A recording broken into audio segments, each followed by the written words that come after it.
lesson today is reading from Psalm 121. You can find it on page 536 in your Pew Bible. I lift up my eyes to the hills. From where will my help come?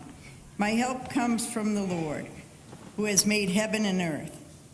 He will not let my foot be moved. He who keeps us will not slumber. He who keeps Israel will neither slumber nor sleep.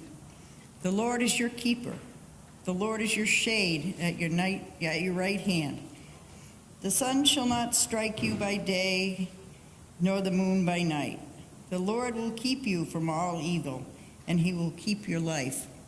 The Lord will keep you going out and coming in, and from this time on and forevermore. Amen. Bless these words. Thank you.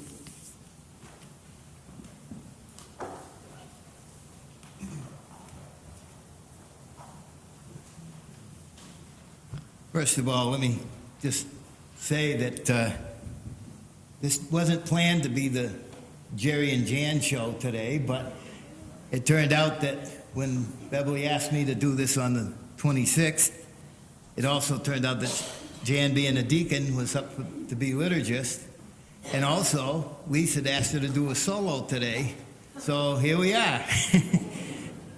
Okay. So, I have to ask you, did everybody get their ticket to ride today in there? Okay. Then I also first got to apologize to my little 2-year-old grandson who came flying up here to see Mimi, because that's his railroad sign, and I have his whistle, and he told me no the other night when I asked him if I could borrow him. But I got him. Okay, so let's all aboard the train of life.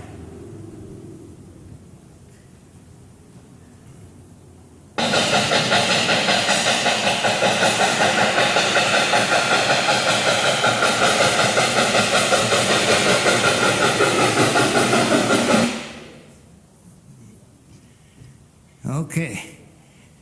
First of all, when Beverly asked me if I had a message ready for today, I said I was working on one, and it's one that, believe it or not, I found it on Facebook. I spend too much time on that thing, but I find a lot of good things on there to read sometimes. And I found this a while ago, and I liked it, and I thought I could make a message around it. I showed it to her, and she said, go for it.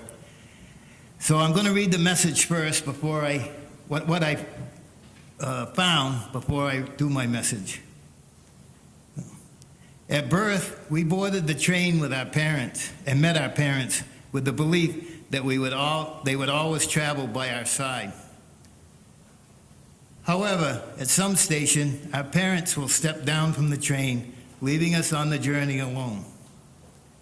As time goes by and other people board the train, including not limited to our siblings, friends, children, and even the love of your life, over the course of time, many will step down and leave a permanent vacuum. Others will go so unnoticed, we won't even realize they've left their seats.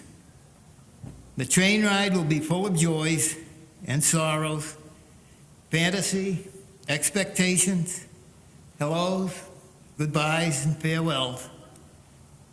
Success consists of having a good relationship with all passengers, requiring we give the best of ourselves. The mystery of the travel is what we do not know at which station we ourselves will step down. So we must live in the best way, love, forgive, and offer the best of who we are. It's important to do this because when the time comes for us to leave our seats empty, we should leave behind beautiful memories for those who will continue to travel on the train of life.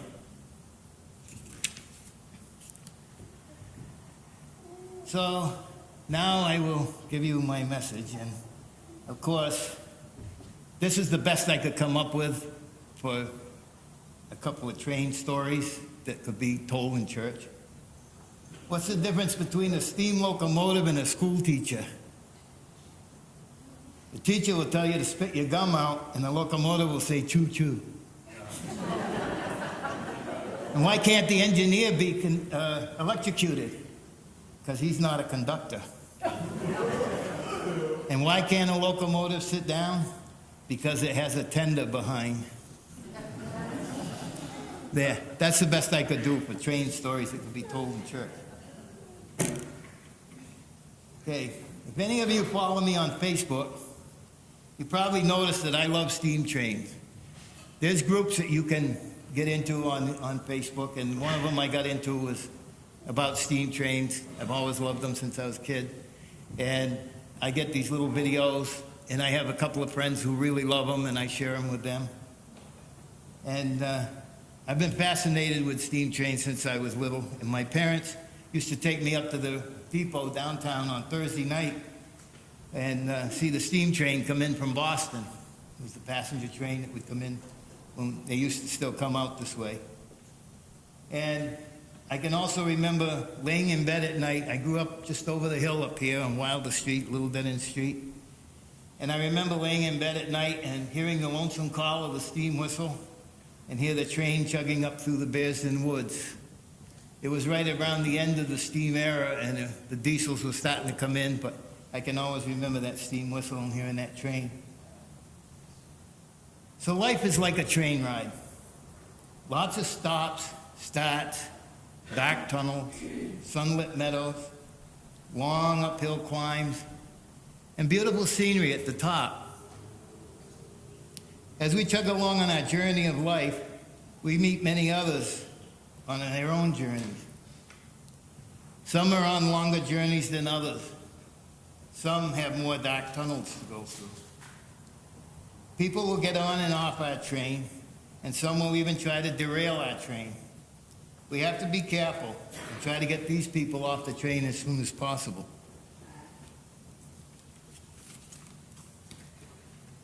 We'll meet many passengers on our journey.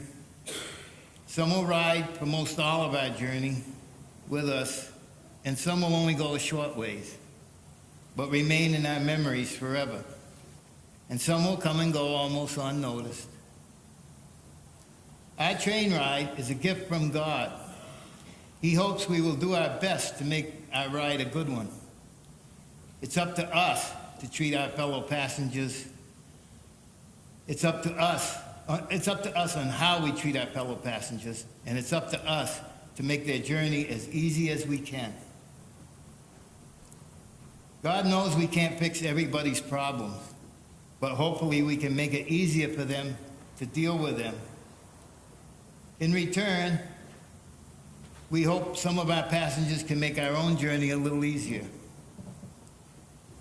We talked about paying it forward a while ago, and that's one of the best things we can do to help our passengers. Even the smallest thing can be the thing that can make someone's journey easier. Have you ever seen a big city rail yard?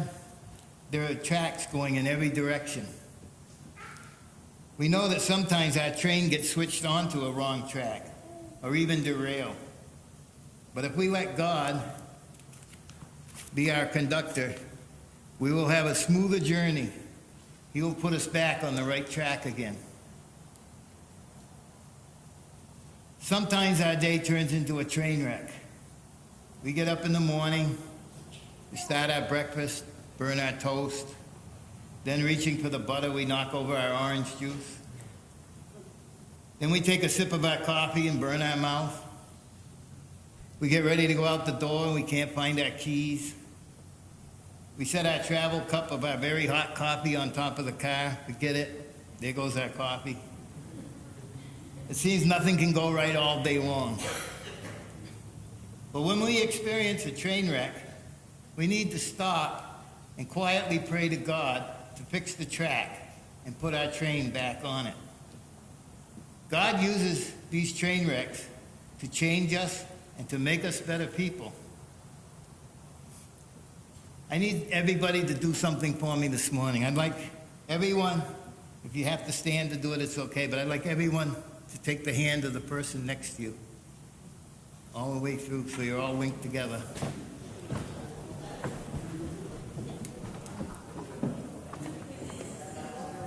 Okay. A passenger or a boxcar can't go anywhere on their own. But if we make God our engine and we all link together, the whole church can climb any grade we come to. That's the purpose of a church family, to work together. Okay, I'll let go now. Thank you. In Nairobi, there's a commuter train. And car number 3 is named Jerusalem. And car number 9 is named Bethlehem. People crowd into these two cars, and there's a church service for their commute. Both morning and evening commutes. They are a regular church, Monday through Friday. They have several preachers. They have a chairman, and a secretary, and a treasurer. It gives people a great start to their day and a better ending to what might have been a train wreck day. So how do we make our church run like a train? Well, it takes steam to run one of those steam engines. Fire, air, and water make steam. But in our case, we're speaking metaphorically.